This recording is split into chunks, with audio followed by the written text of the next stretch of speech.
been here for almost a week and have barely made it to the beach at all. And it's Twixmas now. We've had Christmas. We're heading into 2019 in less than a week. So seems a good time to visit the beach.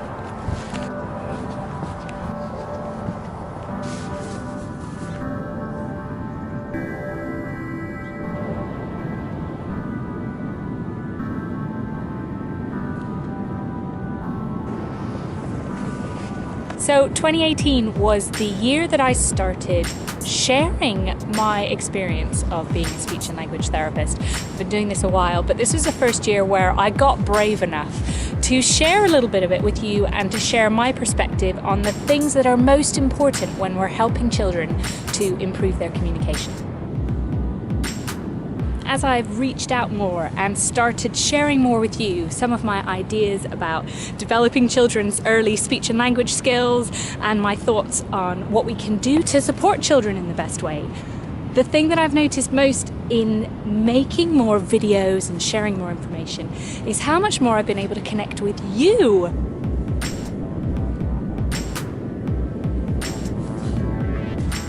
The more I listen, the more wisdom I hear from families. Those small steps that you do take to try out playing with a toy in a new way or trying out a new communication strategy with your child. However small that contribution might feel or the time it might take in amongst the rest of your busy day, it's so significant in helping you and your child figure out all of those small, essential early steps of communicating.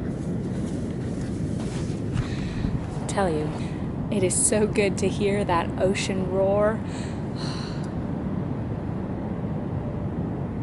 Listening to parents this year has taught me that not everything that's valuable can be measured. And yes, we need to record progress and set targets for our children so that we know the direction that we're headed in.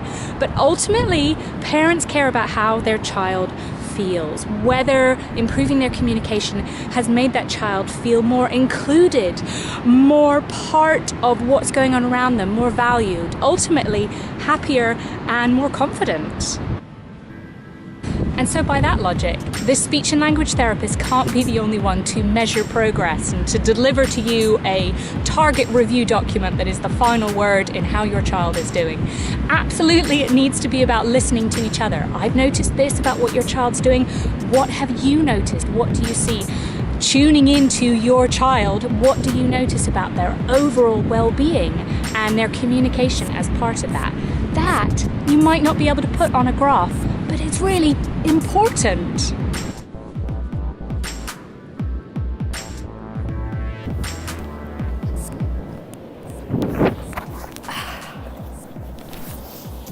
So every family is unique, and so we need, as speech and language therapists, to start by listening to a family and to hear what they're doing already. What are the greatest priorities and areas of need for support in the first place?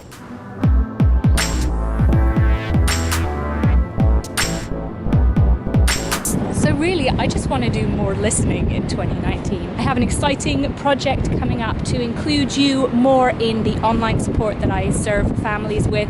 You may know about my Toddler Talk online course. Your perspective, the things that you're noticing and sharing with other mums and dads is a huge, valuable part of the picture. And so I'm just excited to learn more from you in 2019. If you want to find out more about what is happening for Salt by the Sea in 2019 and you want to be a part of it and contribute your valuable perspective, then head on over to the SALT support group. That will be the first place that I share my plans for developing the online support that I serve families with. And meanwhile, you're going to hit subscribe, right? Because I'm here every week and it would be great to see you next week. I'll see you then.